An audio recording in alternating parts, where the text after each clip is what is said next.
صليت على إبراهيم وعلى آل إبراهيم إنك حميد مجيد اللهم بارك على محمد وعلى آل محمد كما باركت على إبراهيم وعلى آل إبراهيم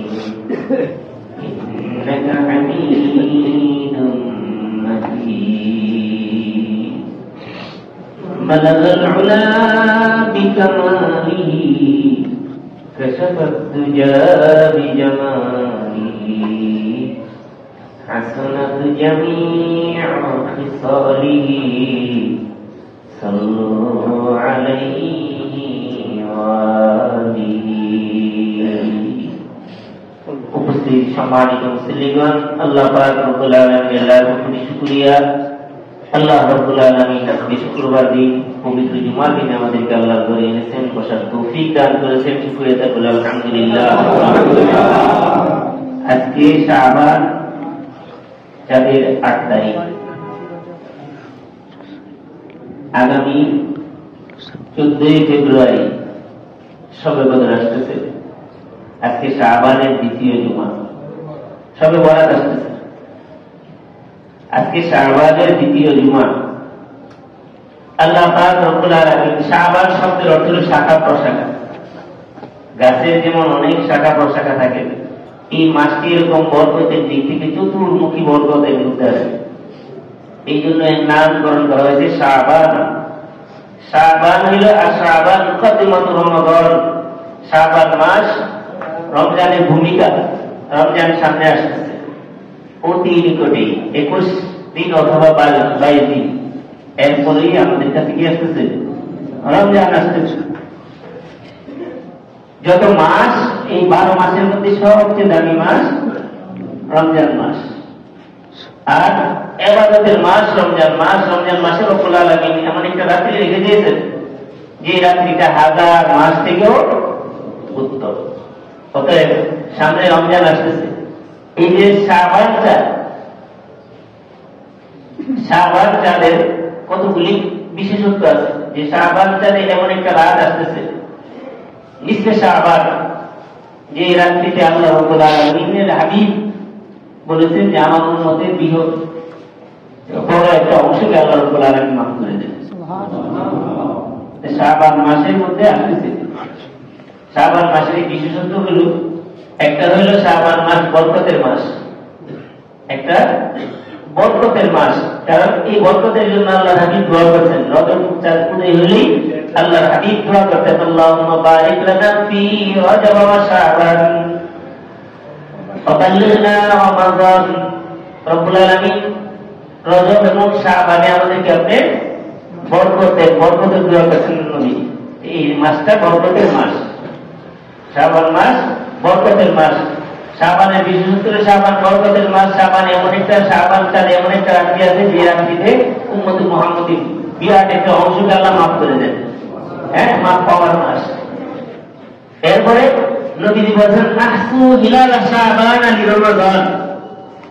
তোমরা রমজান আসছে, এই জন্য শাবানের চাঁদটাকে ভালো করে গণনা করে রাখো, যেন রমজানের কোনো একদিন আগতিস না হয়ে যায়। এই চারটাকে ভালো করে গণনা রাখতে বলছেন নবী।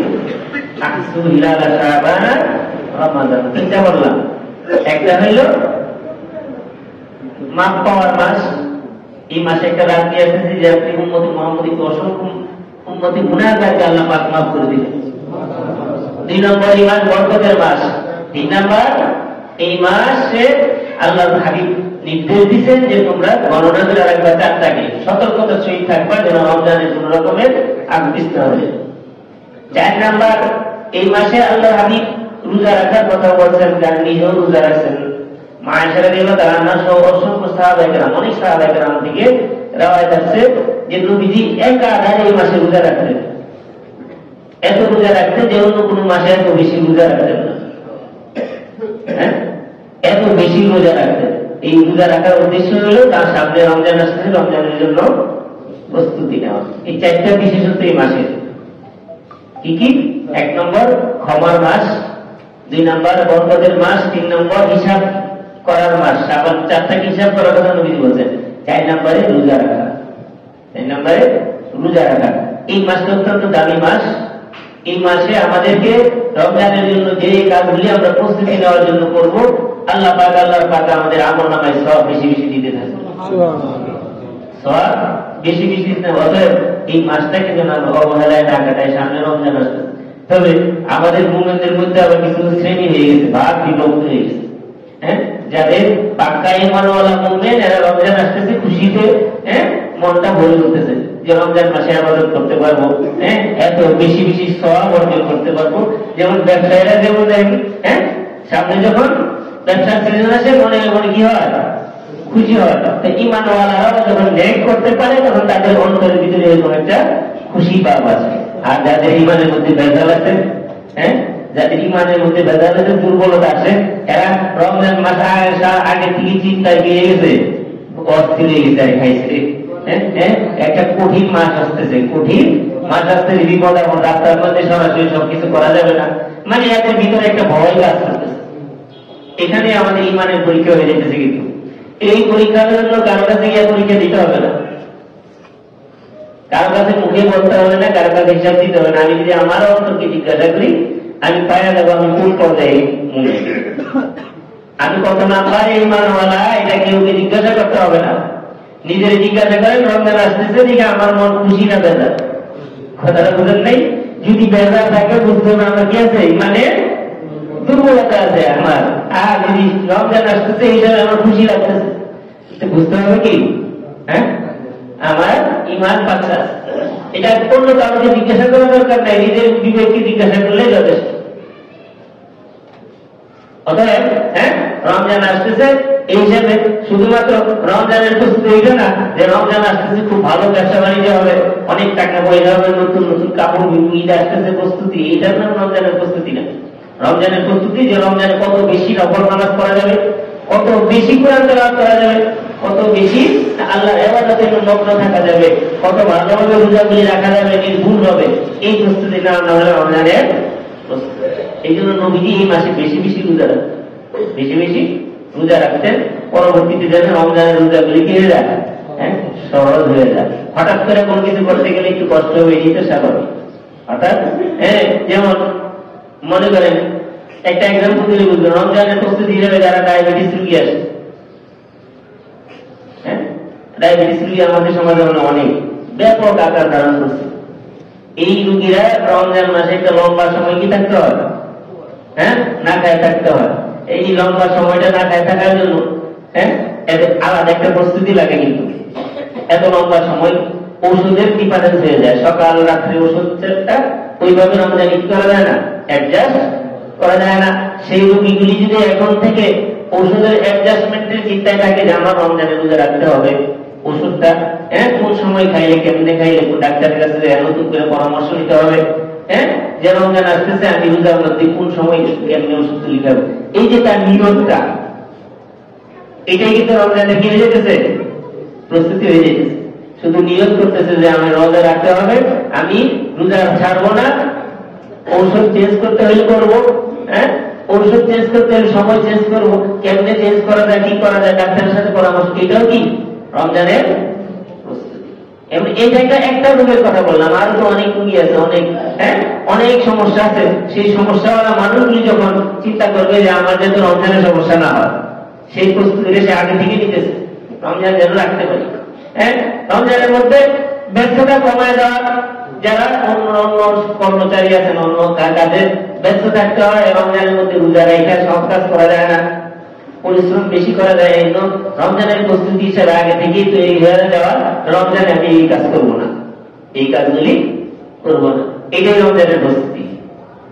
রোজা মাঝে মাঝে রোজা রাখা, বেশি বেশি নফল নামাজ, রাত্রি জাগরণ করা, বিশেষ করে বৃহস্পতিবার দিন রাত্রে, রাত্রে শেষ রাত্রিটা সারা প্রতি রাতে না পড়তে পারলেও অন্তত এই রাত্রিটা শেষ রাত্রিটা কি তাহাজ্জুদ নামাজ পড়া, যাতে সেহরিতে উঠতে কষ্ট না হয়।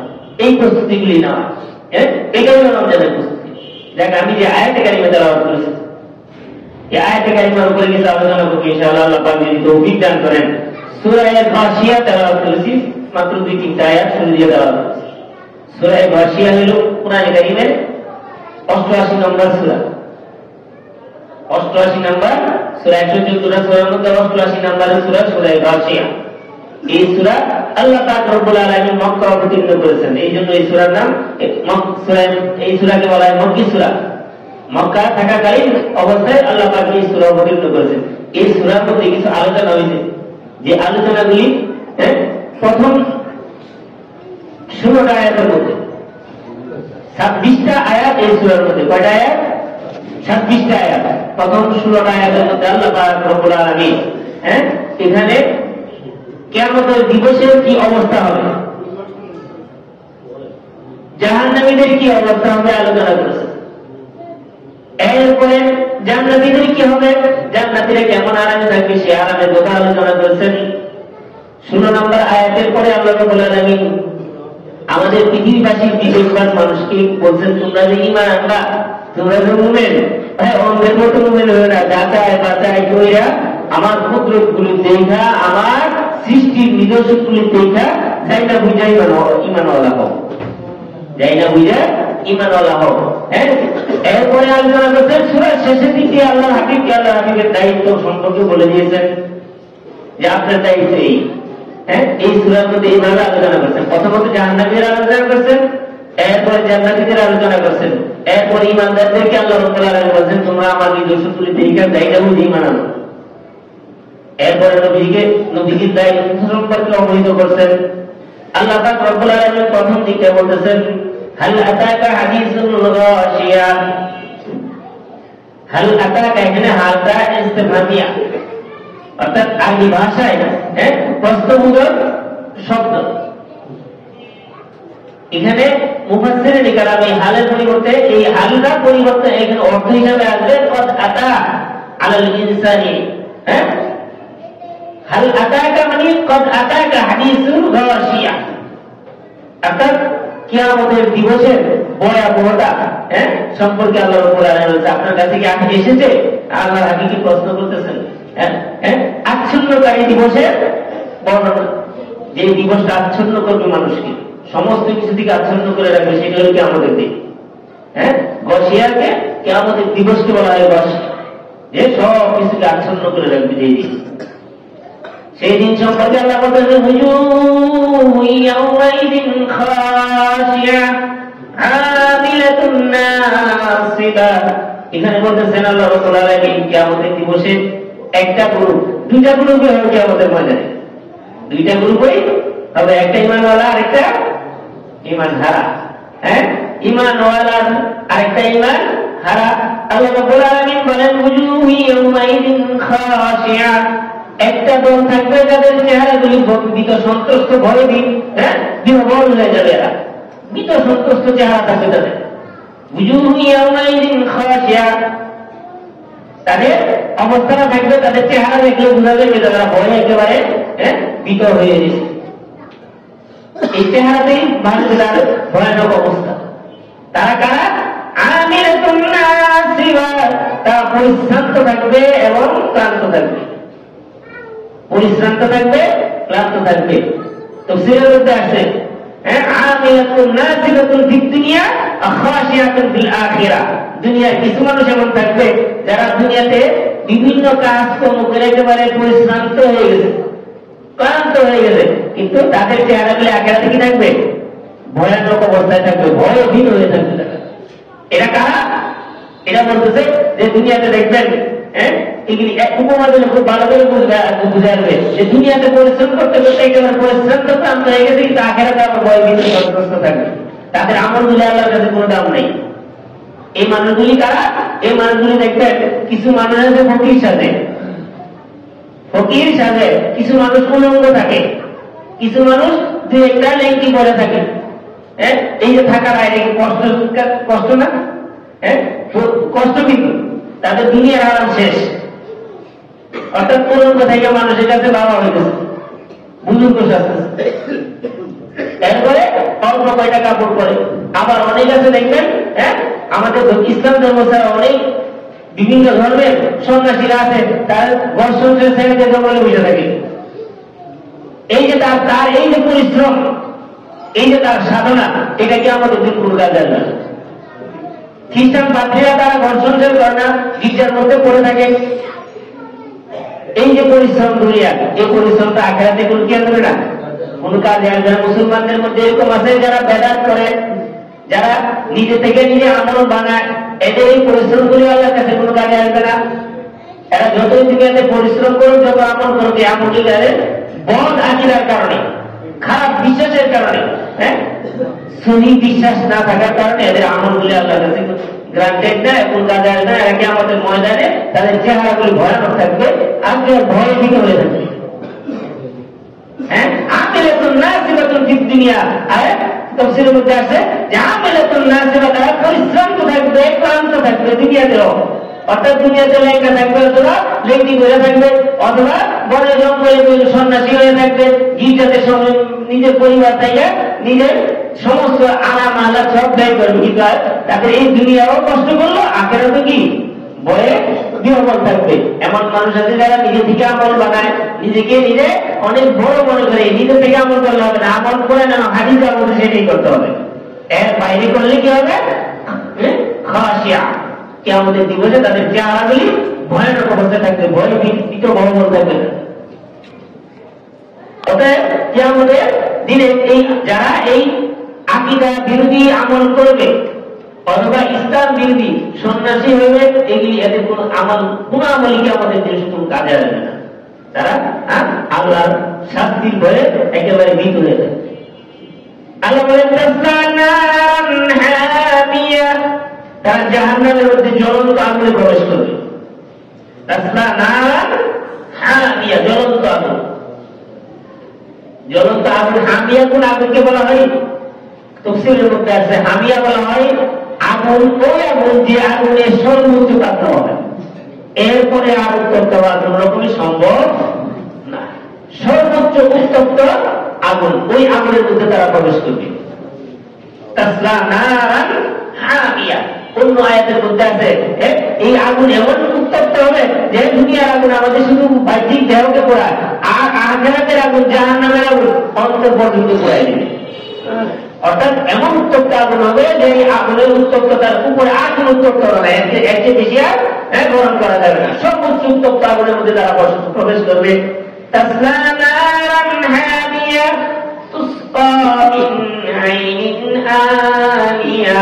আল্লাহ রাব্বুল আলামিন ওই মানুষগুলিকে, ওই মানুষগুলিকে গরম ঝর্ণা পানি, অর্থাৎ যে ঝর্ণা থেকে গরম পানি পড়বে, সেই ঝর্ণার পানি তাদেরকে পান করানো হবে। জাহান্নামের ঝর্ণাগুলি ঠান্ডা থাকবে না। দুনিয়ার ঝর্ণার পানি তো ঠান্ডা ঠান্ডা না, ঝর্ণাতে যারা গেছে ঠান্ডা, স্বচ্ছ, দেখতে খুব সুন্দর লাগে। কিন্তু জাহান্নামের ঝর্ণাগুলি সেগুলি হবে উত্তপ্ত পানি, গরম পানি। ওখানে ঠান্ডা পানির ব্যবস্থা থাকবে না, উত্তপ্ত গরম পানি তাদেরকে পান করানো। এমন ঝর্ণা যে সর্বদা প্রবাহিত হতে থাকবে। জাহান্নামের যে ঝর্ণাগুলি এমন ঝর্ণা, গরম পানির ঝর্ণা, যে ঝর্ণাগুলি সর্বদাই প্রবাহিত হইতে থাকবে, সেই ঝর্ণা থেকে তাদেরকে পান করানো। এরপরে বলতেছেন আল্লাহ রাব্বুল আলামিন লাইসা লাহুম তাআমুন ইল্লা মিন দারী' লা ইসমিনু ওয়া লা ইউগনি মিন জু', লা ইসমিনু ওয়া লা ইউগনি মিন জু'। আল্লাহ বলতেছেন লাইসা লাহুম তাআমুন, তাদের জন্য জাহান্নামের মধ্যে কোনো খাবার থাকবে না, ইল্লা মিন দারী', দড়ি জাতীয় এক রকমের খাবার। সেটা হলো শুকনো কাঁটাদার ঘাস। কি বলা হয়? দড়ি, শুকনা কাঁটাওয়ালা ঘাস, যেটা মরুভূমিতে পাওয়া যায়। দড়ি যেই ঘাসটাকে বলা হয় সেটা একটা কাঁটাদার ঘাস। আরবের মরুভূমিতে যারা যায় অভ্যাস অথবা দেখছেন, মাটির সাথে মিশে থাকে এক রকমের ঘাস, যে ঘাস কাঁটায় ভর্তি। এটা উঠে রাখা, উঠে রাখা। এই ঘাস একদম তাজা থাকলে উঠে রাখা, আবার শুকায় গেলে এটা আরো কিছু থাকে না, আরো কিছু থাকে না। আল্লাহ রাব্বুল আলামিন লাইসা লাহুম তাআমুন ইল্লা মিন দারী', তাদের জন্য জাহান্নামের মধ্যে কোন রকমের খাবারের ব্যবস্থা থাকবে না, শুধুমাত্র শুকনো দড়ি, কাঁটাদার এক ধরনের ঘাস। এই ঘাসে জাহান্নামীরা খায়, কাঁটাওয়ালা ঘাস খায়। এই ঘাসটা কেমন? এই গাছ সম্পর্কে আল্লাহ রাব্বুল আলামিন বলেন লা ইউসমিনু ওয়া লা ইউগনি মিন জু'। এই খাবারে শরীরে কোন রকমের এনার্জি তৈরি করবে না, কোন রকমের এনার্জি। এই গাছের মধ্যে কোন রকমের এনার্জি নাই। উঠে মধ্যে খায়, আরবের মরুভূমিতে যে গাছটা ধরি না, যে গাছটা আছে এটা খাইলে উঠে যেরকম কোন রকমের কি এনার্জি তার শরীরে তৈরি হয় না। ওয়ালা ইউগনি মিন জু', ক্ষুধাও নিবারণ হবে না। খাইতে পারবো কিন্তু এই খাবার দ্বারা শরীরের কোন পুষ্টি হবে না, শরীরে কোন পুষ্টি, শরীর পুষ্ট হবে না, এটা ক্ষুধাও নিবারণ করবে না। জাহান্নামের খাবার কত কঠিন দেখছেন, তারপরেও জাহান্নামীরা খাইব, তারপরেও খাইব, কারণ ক্ষুধার মধ্যে মনে করবো এটা খাইলে কিছু হবে বুঝি, আসলে ক্ষুধাও নিবারণ হবে না, শরীরে কোন পুষ্টিও যোগাইবে না।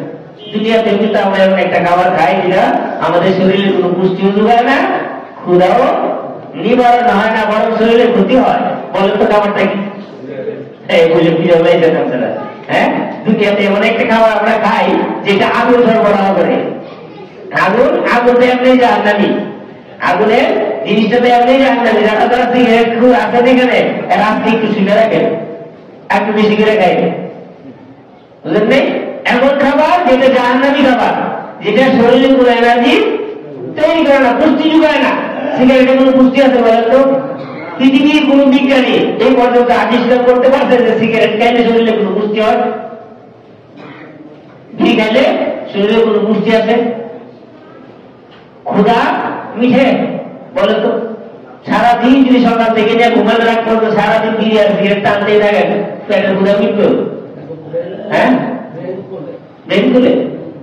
আল্লাহ কি কইতেছে? এমন খাবার জাহান্নামীদেরকে খাওয়ানো হবে যে খাবারে কোনো পুষ্টিও নাই, ক্ষুধা নিবারণের কোনো ভিতরে কিছুই নেই। এই খাবারটার সাথে দুনিয়াবি খাবারটা কি আছে? মিল আছে। আরেকটা মিল আছে, সেটা হলো জাহান্নামের মধ্যে আগুনের শাস্তি দেওয়া হবে, আর এই সিগারেট বিড়ি খাইতে হলে আগুন ছাড়া সম্ভব না। হ্যাঁ, আগুন মুখে নিয়ে টানতে হয়, ধোঁয়া মুখে দিতে হয়। আর ধোঁয়াটা কি জানেন? ধোঁয়া জাহান্নাম থেকে আসবে, ধোঁয়া জান্নাত থেকে ধোঁয়া বের হবে না, জাহান্নামের ধোঁয়া হবে। অতএব যারা সিগারেট খাই খালি বিশ্রাইলে তো ইসলাম হারাম করে নাই, মাত্র করছে এটা করছে সেটা করছে, কত রকমের ফতুয়া বুঝেন নাই? হ্যাঁ, ফতুয়া দেওয়ার মধ্যে আমার অবস্থা, ফতুয়া বুঝেন না, এটা কারণ বুঝলেন? এটা তো খাই না, আমাদের শরীরে কোনো পুষ্টি যোগায় না। হ্যাঁ, এটা আমি 20 টাকা দিয়ে একটা ক্যান্সার কিনতেছি, যে ক্যান্সার থেকে আমার শরীরে রোগের বাসা তৈরি করতেছি, কিন্তু কোন রকমের পুষ্টি যোগাইতেছে না, পুষ্টিও যোগায় না, আমার ক্ষুধাও নিবারণ করে না। হ্যাঁ, বুদ্ধিমান মানুষ চিন্তা করতে পারে না, আমি টাকা দিয়া সময় নষ্ট করিয়া এরপর আমার পরিশ্রমের টাকা খরচ করে আমি এমন জিনিস খাইতেছি যেটা আমার শরীরে পুষ্টিও যোগায় না, হ্যাঁ, আমার ক্ষুধাও নিবারণ হয় না। এই জন্য জাহান্নামীদেরকে আল্লাহ এরকম খাওয়া দিবে। এখন দুধের দুনিয়াতে আপনারা জাহান্নামের খাবার খাইতেছেন, কিন্তু একটু নিজেরা চিন্তা করে দেখেন, নিজেরা চিন্তা করে দেখেন। যারা অবশ্যই জানে পুষ্টি পড়া মানুষ, কেউ না কেউ কি কিছু না কিছু স্বল্প হইলেও কি আছে, এই পুষ্টি খাবার ঘরে আছে তো নাকি? না নাই? হ্যাঁ, আছে।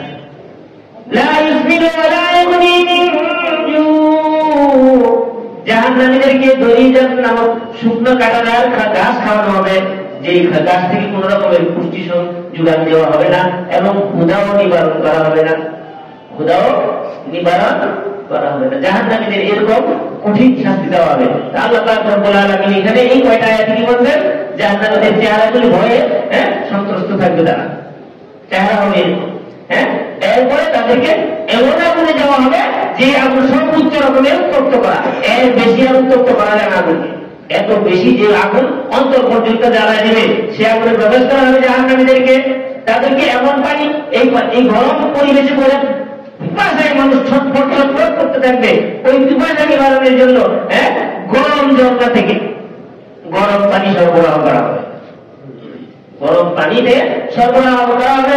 ক্ষুধায় কাতর হয়ে খাবারের জন্য বেহুশ হয়ে যাবে, আল্লাহ রাব্বুল আলামিন তাদেরকে খাবার হিসেবে দই অর্থাৎ শুকনা কাঁটাদার ঘাস দিবেন, জাহান্নামীরা ওইটাই খাবে, খুব কাশি গিলতে থাকবে, কিন্তু গিলিতে হবে গলায় গিয়ে বেঁধে দেবে কাঁটা, না ভিতরে যাইব না উপরে যাইব। এই গলার থেকে শুনানোর জন্য পানি যাইব, ওই পানি দিব গরম পানি। একটু চিন্তা করলে তো কোনো শাস্তিটা কত কঠোর হবে। গলার ভিতরে খাবার যাবে না, খাবার খাওয়ার জন্য পানি, পানিও গরম পানি, গরম ঝর্ণা থেকে পানি সরবরাহ করা হয়। আর এমন খাবার সেটা যেটা না কোনো পুষ্টি হবে শরীরে যোগাবে, না ক্ষুধা নিবারণ করবে। এরপরে আল্লাহ রাব্বুল আলামিন জান্নাতীদের আলোচনা করতেছেন। এর বিপরীতে জান্নাতীরা কেমন হবে আল্লাহ রাব্বুল আলামিন বলতেছেন, উজুহু ইয়াওমাইদিন নাইমা, চেহারাগুলো ফুলে থাকবে জান্নাতীদের। তাদের চেহারা দিয়ে তাকাইলে বোঝা যাবে যে তারা জান্নাতী। তাদের চেহারাগুলো আনন্দে উদ্দীপিত থাকবে, উৎফুল্ল থাকবে। উজুহু ইয়াওমাইদিন নাইমা লিসাইহা রাদিয়া, দুনিয়ার কাজকর্মের জন্য তারা সন্তুষ্ট থাকবে। দুনিয়াতে যে কাজকর্ম করছিল এই জান্নাতের অবস্থা অর্থাৎ আখিরাতের পুরস্কার দেখে তাদের চেহারা এরকম উৎফুল্ল হয়ে এবং তারা যে আমল করছিল ওই আমলের উপরে কি থাকবে, কাদের উপরে সন্তুষ্ট থাকবে। লিসাইহা রাদিয়া ফি জান্নাতিন আলিয়া, আল্লাহ রাব্বুল আলামিন বলেন ফি জান্নাতিন আলিয়া, তাদের উঁচু উঁচু বাগানের মধ্যে রাখা হবে। জান্নাত উঁচু বাগান হবে, জান্নাত উঁচুই, সাত সাত আসমানের উপর হইলে জান্নাত, সাত আসমানের উপরে জান্নাত। এই জন্য আল্লাহ বলেন ফি জান্নাতিন আলিয়া, তাদেরকে উঁচু বাগানের মধ্যে রাখা হবে, উঁচু বাগানের মধ্যে রাখা হবে। লা তাসমাউ ফিহা লাহিয়া, তাদের মধ্যে অর্থাৎ জান্নাতের মধ্যে সেখানে কোনো অনর্থক কথা তারা শুনবে না। তাহলে বোঝা গেল কি দুনিয়াতে যে আমরা বিনা কারণে কথাবার্তা অনর্থক কথা বলি না, বলি তো ঠাট্টা মস্করা করি, হয়তো গল্প গুজব করি, এটা জান্নাতীদের কাজ না, এটা মনে রাখবেন। হ্যাঁ, আমরা তখন যেখানে জড়ো হই বিনা কারণে যে কথা বললে আমার কোনো লাভ নাই, কোনো ক্ষতিও নাই, এরকম কথা তো বলতে থাকি, আবার এমন কথা বলতে থাকি যেটা মানুষের কি করতে হইতেছে। এই জন্য জান্নাতীদের পরিবেশ এমন হবে যেখানে কোনো অনর্থক কোন কথাই তারা বলবে না। জান্নাতীদের মুখের মধ্যে সবসময় আল্লাহর তাসবিহ থাকবে, আল্লাহর প্রশংসা থাকবে, বাজে কথা তাদের মুখে আসবে না। সেখানে কোন রকমের অনর্থক কথা তারা শুনবে না। সেখানে ঝর্ণা দ্বারা থাকবে, ঝর্ণা প্রবাহিত হইতে থাকবে। যে ঝর্ণা কখনো বন্ধ হবে না। আর জান্নাতের ঝর্ণাগুলির পানি থাকবে মিষ্টি এবং সুস্বাদু, মিষ্টি এবং সুস্বাদু। জান্নাতীদের কি থাকবে গরম পানির ঝর্ণা, আর জান্নাতীদের কি দিবে আল্লাহ ঠান্ডা পানি, মিষ্টি পানি, সুস্বাদু পানি ঝর্ণা দিবে, যে ঝর্ণা কখনো বন্ধ হবে না। ফিহা আইনুন জারিয়া ফিহা সুরুম মারফুআ, ফিহা সুরুম মারফুআ, তাদেরকে উঁচু উঁচু বিশিষ্ট আসন দেওয়া হবে। জান্নাতীদের মর্যাদা এমন হবে যে তাদের আসনগুলি উঁচা উঁচা থাকবে, তাদের চেয়ারগুলি অনেক উঁচা থাকবে। যখনই তারা বসার নিয়োগ করবে আসনগুলো অটোমেটিকলি নিচে নেমে আসবে। যখন বসবে আবার আসনটা কি হয়ে যাবে, অটোমেটিকলি উপরে উঠে যাবে। এত দামি আসন আল্লাহ জান্নাতে দিবেন। হ্যাঁ, ফিহা আইনুন জারিয়া ফিহা সুরুরুন মারফুআ, উঁচু উঁচু আসন দিবে তাদেরকে আল্লাহ রাব্বুল আলামিন বসার জন্য। তাদের এই জান্নাতের এই বসার চতুর্পাশে তাদের জন্য পান পাত্র রেখে দেওয়া হবে। যখন যে পান পাত্র থেকে মানুষ পান করতে চাইবে অটোমেটিকলি ওই পাত্র তার মুখের কাছে চলে আসবে। যখন যে স্বাদের পানীয় পান করতে চাইবে তখন ওই স্বাদের পানিটাই তার কাছে অটোমেটিকলি এসে যাবে। তার একটু পরিশ্রম করতে হবে না, যে কাছে যায় তাদের মতো বুতুনো বলতে কিছুই করতে হবে না। পান পাত্র একেবারে সদা সর্বদা আল্লাহ রাব্বুল আলামিন সদা সর্বদা উপস্থিত থাকে তাদের কাছে এই পান পাত্রগুলি। এমন নিয়ামতের সুসজ্জিত করে আল্লাহ পাক জান্নাতে দিবেন। চতুর্পাশে সাজানো থাকবে বালিশগুলো, যে বালিশে হেলাত দিবে সামনে রাখবে, পিছনে রাখবে, ডাইনে রাখবে, বামে রাখবে। আল্লাহ রাব্বুল আলামিন তাদের জন্য চতুর্পাশে বালিশগুলি, জান্নাতের বালিশগুলো তো দুনিয়ার বালিশ না, কিন্তু কিছুদিন গ্রামে বন্ধ করবে, কিছুদিন গেলে চিমড়া দাঁড়িয়ে এরকম না। জান্নাতের বালিশগুলিকে আল্লাহ রাব্বুল আলামিন চতুর্পাশে সারি সারি তাদের জন্য সাজায় রেখে দিলেন। হ্যাঁ, যখন যে বালিশে হেলাত দিতে মনে হবে বালিশ নিজে চলে আসবে, উঠে গিয়ে আনতে হবে না। জান্নাতীদের উঠে গিয়ে আনতে হবে না।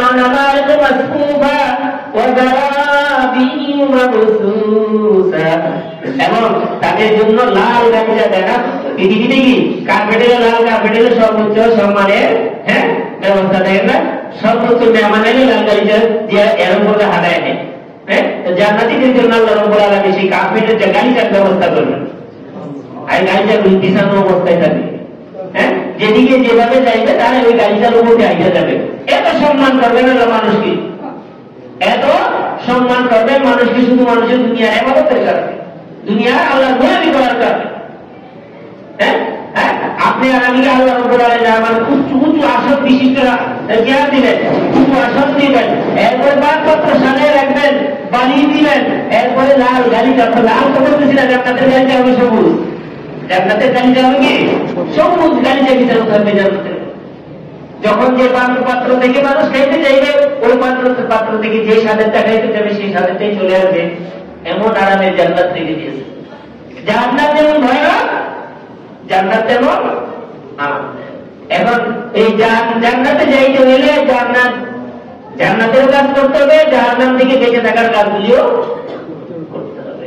আর না হলো এই জান্নাত থেকে বাইরে থাকার জন্য সামনে রমজান আসছে, জাহান্নাম থেকে বাইরে, রমজানের মধ্যে আমরা বেশি বেশি দোয়া করি না, জান্নাত চাই, জাহান্নাম থেকে পারা চাই না, এটা বেশি করে যাইতে হবে। এই জন্য আজকে আমি আলোচনা করছি কি আমরা রমজানে বেশি বেশি করি না, আল্লাহুম্মা ইন্নী আসআলুকাল জান্নাতা, হ্যাঁ, আল্লাহুম্মা ইন্নী আসআলুকাল জান্নাতা ওয়া আউযু বিকা মিনান নার। আল্লাহ, আমি আপনার কাছে জান্নাত চাই, জাহান্নাম থেকে কি চাই, মুক্তি চাই, পারা চাই। এই জান্নাতের আমল করতে হবে, জান্নাতে যাইতে হলে জান্নাতের আমল করতে হবে, জান্নাত থেকে বাঁচতে হলে গুনাহ ছাড়তে হবে, গুনাহের কাছ থেকে বেঁচে থাকতে হবে। এই 16 নম্বর আয়াত পর্যন্ত আল্লাহ রাব্বুল আলামিন জান্নাত এবং জাহান্নামের বর্ণনা দিচ্ছেন, জান্নাতীদের কিভাবে রাখা হবে, জাহান্নামীদের কিভাবে রাখা হবে। এরপরে আমাদের দুনিয়ার মানুষদেরকে বলতেছেন, তোমরা ঈমান আনো, ঈমান আনা আমার যে পৃথিবী আমি সাজাইছি, এই পৃথিবী থেকে তোমরা রক্ষা করে দেখাও। ফালা ইয়ানজুরুনা ইলাল ইবিলি কাইফা খুলিকাত ওয়া ইলাস সামাই কাইফা রুফিয়াত ওয়া ইলাল জিবালি কাইফা নুসিবাত ওয়া ইলাল আরদি কাইফা সুতিহাত। এই চারটি আয়াতের মধ্যে আল্লাহ রাব্বুল আলামিন আমাদেরকে বলতেছেন, আমার প্রতি যে তোমরা ঈমান আনো, সেই ঈমান বুঝাসি না। আফালা ইয়ানজুরুনা, তোমরা কি দেখো না, উটের দিকে তাকাও না, আমি যে উটকে সৃষ্টি করেছি, কাইফা খুলিকাত, কেমনে করে সৃষ্টি করলাম, কেমন মরুভূমির পরিবেশের মধ্যে সে কেমনে বেঁচে থাকে। একটা উট একবার পানি খাইলে তার দুধের মধ্যে, আমরা কিন্তু অনেক সময় মনে করি উটের পিঠের মধ্যে কুচটা উঠা, এটা না হলে উঠটা সুন্দর লাগছে, এরকম মনে করি না। হ্যাঁ, এটা আল্লাহ কেন দিচ্ছেন জানেন? হ্যাঁ, এটা দিচ্ছেন উট ওই দুধের মধ্যে পানি খায়, পানি জমা রাখে। একটা উট একবার পানি খাইলে 10 দিনের পানি না খাইলেও সে বেঁচে থাকে। 10 দিনের পানি সে তার এই দুধের মধ্যে জমা রাখতে পারে। হ্যাঁ, উট মরুভূমির মধ্যে যখন বালু জমা হয়, যখন দুনিয়ার কোন প্রাণী ওই বালু জলের মধ্যে টিকতে পারে না, উট বালুর ভিতরে মাথা ঢুকায় দেয়, মাথা ঢুকায় দিয়ে সে চুপ করে থাকে, উপর দিয়ে জল যাইতে থাকে। প্রচন্ড তাপের মধ্যে মরুভূমির মধ্যে উট, হ্যাঁ, সর্বোচ্চ ভূষা, উটকে মরুভূমি সাহায্য করে, সর্বোচ্চ ভূষা দিয়ে উঠে এই বালু, উত্তপ্ত বালুর উপর দিয়ে পাথরের কণা ভরা সেই বালুর উপরে উঠে হেঁটে যেতে পারে। আল্লাহ পাক এত গুনাহ করে দিয়েছেন, উটের দুধের মধ্যে অনেক বেশি পুষ্টি, উটের প্রস্রাবের মধ্যে ঔষধ, উটের দুস্তর মধ্যে পুষ্টি, উটের চামড়া দিয়া আরবের মানুষেরা আগে পানি দিয়ে বানাইতো, তাবু বানাইতো, পানির পাত্র মশলা বানাইতো। অর্থাৎ উটের মধ্যে যা কিছু আছে সবকিছুই কি মানুষের কল্যাণের জন্য আল্লাহ দিয়েছেন। এই জন্য আল্লাহ বলতেছেন, আফালা ইয়ানজুরুনা ইলাল ইবিলি কাইফা খুলিকাত, তোমরা কি উটের দিকে তাকাও না, উটকে কেমন ভাবে বানানো হয়েছে, এত প্রতিকূল আবহাওয়ার মতো কিভাবে বেঁচে থাকে, এদিকে দেখো না তুমি, আমার সৃষ্টিটার দিকে তুমি তাকাও, আমার সৃষ্টির দিকে।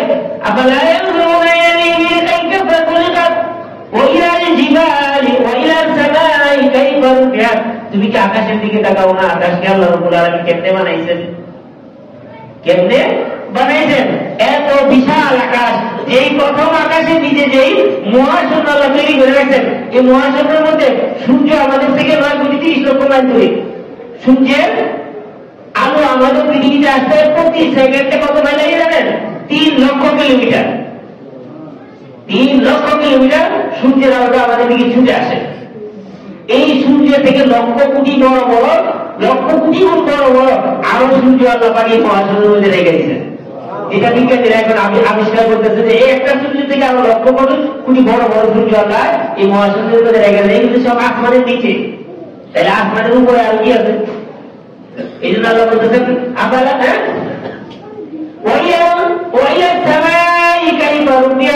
আমি যে আসমান বানাইছি, আসমানটাকে কেমনে বানাইছি নাকি তোমরা লক্ষ্য করো না? হ্যাঁ, আসমানের তারা 300 কিলোমিটার 3 লক্ষ কিলোমিটার বেগে আলো আসতেছে দুনিয়াতে। সে আলো অনেক তারকা আছে, এখনো ওই আলো তারকার আলো পৃথিবীতে এটা পৌঁছেই নেই। আল্লাহ পাক কত বড় মহাশূন্য তৈরি করছেন, আকাশে কত বড় আকাশ তৈরি করছেন। এগুলি দেখাতে মানার কথা। হ্যাঁ, এগুলি দেখাই তুমি মানার কথা। কোনো কিছু যুক্তিতে দেওয়ার দরকার নেই। আল্লাহ বলতেছেন আমার দৃষ্টির দিকে তাকাও, উটের দিকে তাকাও, আবার আসমানের দিকে তাকাও। পাহাড়ের দিকে তাকাও, পাহাড়কে আল্লাহ রাব্বুল আলামিন কেমনে স্থাপন করেছেন? পাহাড়কে আল্লাহ কেমনে স্থাপন করেছে? কত বড় বড় পাহাড় বানাইছে। 4 রকমের পাহাড় পৃথিবীতে আল্লাহ রাব্বুল আলামিন দিয়েছেন। এক রকমের পাহাড় হলো মাটির পাহাড়, 2 নম্বরের পাহাড় পাথরের পাহাড়, 3 নম্বরের পাহাড় বরফের পাহাড়।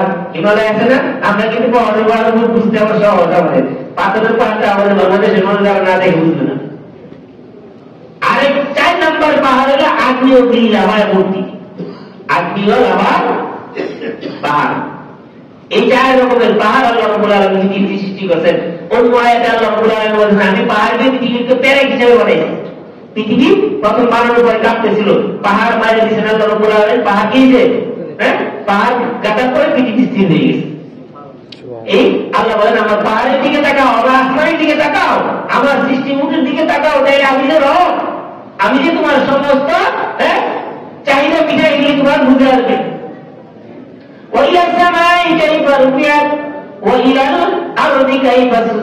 সময় শেষ হয়ে গেছে। আল্লাহ পাক যদি তৌফিক দেন আগামী জুমায় ইনশাআল্লাহ বলবো। আল্লাহ পাক রব্বুল আলামিন আল্লাহর এই সৃষ্টি জগৎ নিয়ে আমাদের কি চিন্তা করা তৌফিক দান করুন। ওয়া আখিরু দাওয়ানা আলহামদুলিল্লাহি রাব্বিল আলামিন।